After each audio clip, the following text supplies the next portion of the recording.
Good evening, everyone. Welcome to our Design Atelier live stream number 4. This is our weekly live stream where we talk about watches and design, interact with you guys. And if you want to feature a watch that you want us to discuss tonight, just post it in the chat box and we'll see and check it out. So, wristwatch check. We're going to use some new views here. Wristwatch check right there.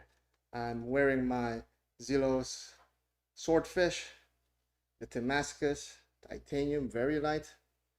Of course, that titanium Damascus bezel. Love to fidget with that. Been wearing that the whole day. And of course, we have some backup watches here. So what are you guys wearing tonight? Just send us in the chat. Let's recognize what you guys are saying at the moment. There's quite a few people already in the chat. Thank you so much for jumping into the stream. Of course, Peter C is first. Thank you so much, Peter. EPRFA, welcome, Jason. Welcome, everyone. Killer, yes, it's still me. And thank you for promoting Houdinki a lot. Thanks. I don't know if you're making me famous or Houdinki, but I'll take it nonetheless. PD also is jumping in that Houdinki hype train. Let's see. Good evening. How are you, Dane? Are you going live later tonight? I guess you've been taking up that guy's stream now instead of him. Yes, no more pink stuff. You'll be safe tonight. No more pink stuff. Okay, it seems though that the stream is unstable and choppy at the moment. Okay, let's just hope that that doesn't continue. Let's see. Thomas Burnett is here. Welcome, Thomas. Blue Shirt Buddha. Of course, Brucey, you're always here. Another regular of the channel. Everybody's saying hi to everyone. Six Killer is here. Six Killer 2021, of course. And that's the roll call. Okay, let's see if there's anyone else. Oh, okay. Orange Hand is also here. So we're going to talk about Tudor, the Tudor Classic. That's what we're going to begin for tonight. This is a request from one of our viewers. It's Jim Brown. Jim Brown requested a review of the Tudor Classic. The problem with the Tudor Classic is that I couldn't find any information about the Tudor Classic that's going to give me a little detail on how to describe this watch. But what I could surmise from what I could find is that this is generally available in Europe and in Asia, so that's why we don't have much information about the Tudor Classic. Now, the Tudor Classic is somewhat looking familiar, right? It's mainly because of that fluted bezel, right? This fluted bezel of the Classic is totally similar to the Tudor Royale. Tudor Royale. I wanted to call it Tudor Royale still. It sounds a lot classier than Tudor Royal, but this fluted bezel is practically the same as that of the Tudor Royal. Now, another thing about this watch that we should take note of is really the cushion case. This cushion case is the one that really interests me because it's not so often that you see a cushion case with a rounded bezel that both occupy the same visual space or visual interest. As you can see, the cushion case is demanding the profile of the watch. It contrasts well not only with its own shape, like with the circles or the bezel that we have here, but it also contrasts nicely with some elbows and corners. And this definition against any background would really create a silhouette that is unique. Not so unique to Tudor, but it's also a unique take on the sports steel watch category. The thing about this is, many would say that it's harkening back to the uh, date, just of course, knowing that we see the day and the date in there, but it has its own feel because of that unique shape that it has. I guess this is something that Tudor's been promoting quite a bit, and it's also in the taste of the European and the Asian market. We could notice too also that this uh, model uses a lot of textures. You could see there interesting textures on the dial, which I find is really attractive, even though it's mainly aimed at the older folks. So let's just say that because they have an older taste, especially with the dual tone steel and gold bracelet. I guess that's just that could be stereotyping of me to say that, but normally that's the age range that these designs appeal to.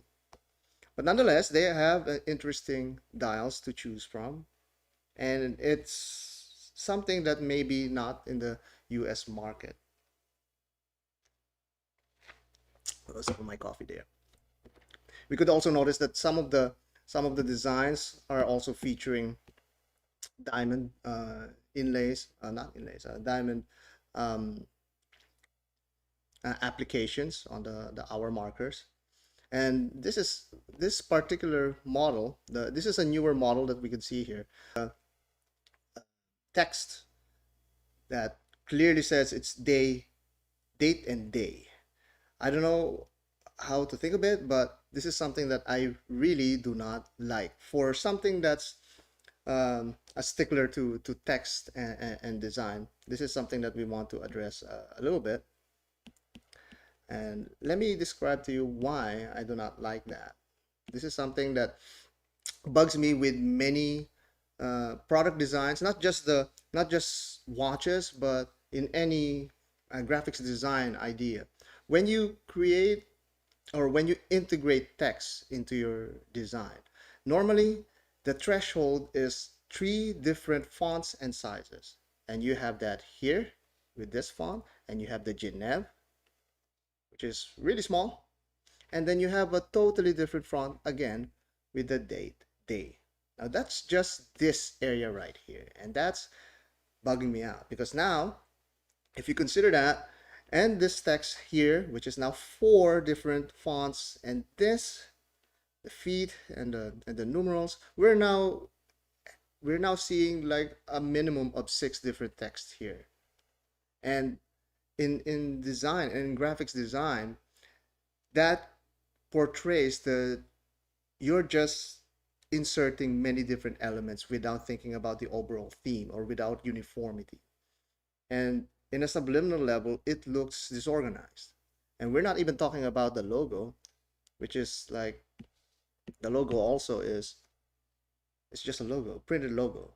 I would have had that as an applied logo, would have been nice. But then you're already uh, shooting your foot here because you have the day window at the top, and now you're having many different design ideals in just one single dial, and it's really frustrating to see, and maybe that's why it's not as popular in the west side of the globe. But look at this. But look at the other models. This is a simpler model, simpler Tudor classic.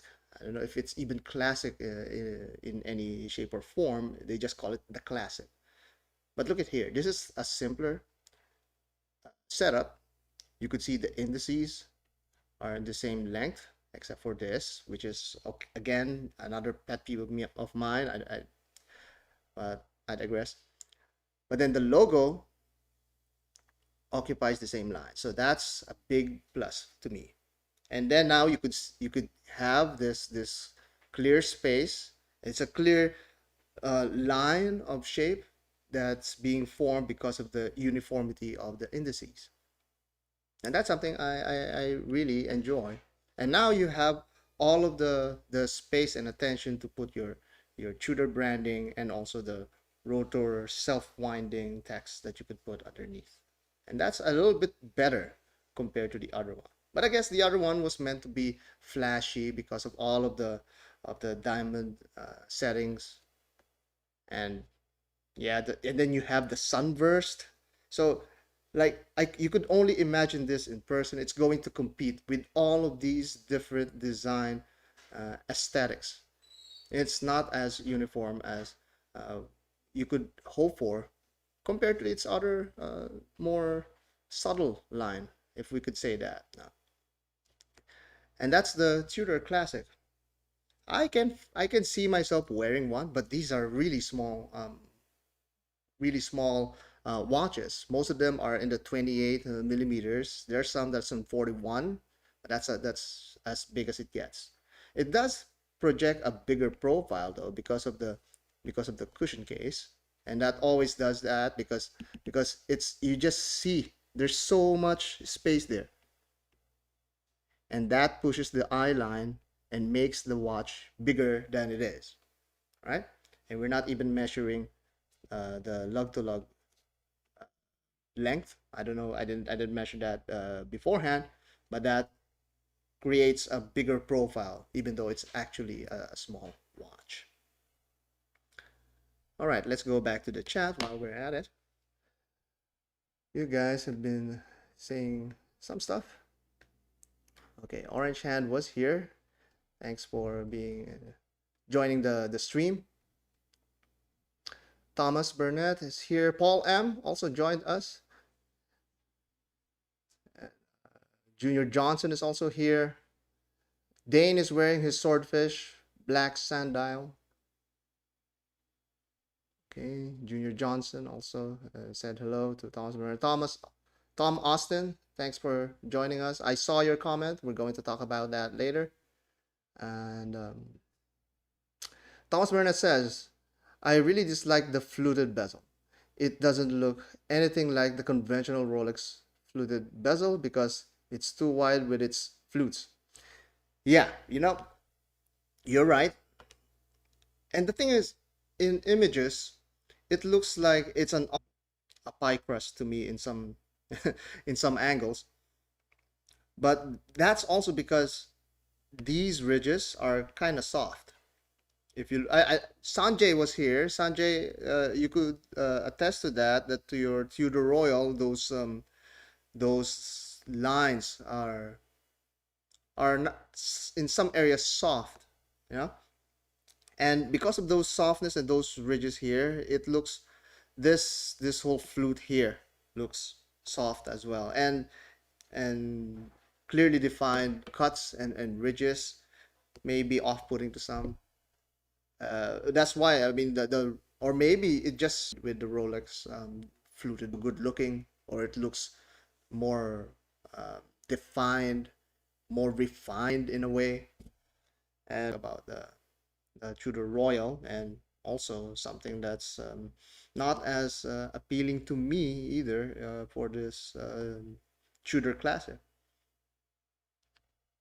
But I do like some of the dials and that combination of the cushion case and the bezel shape. I kind of that's something that I could see as a positive for me in this. Yes, JCB is also here. Okay, who else is here? Yes, Engineer Wannabe is also here. Thank you. All right. We have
Yeah, that's so bad right there.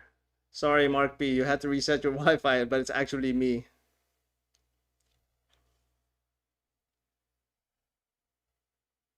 Okay, let's see.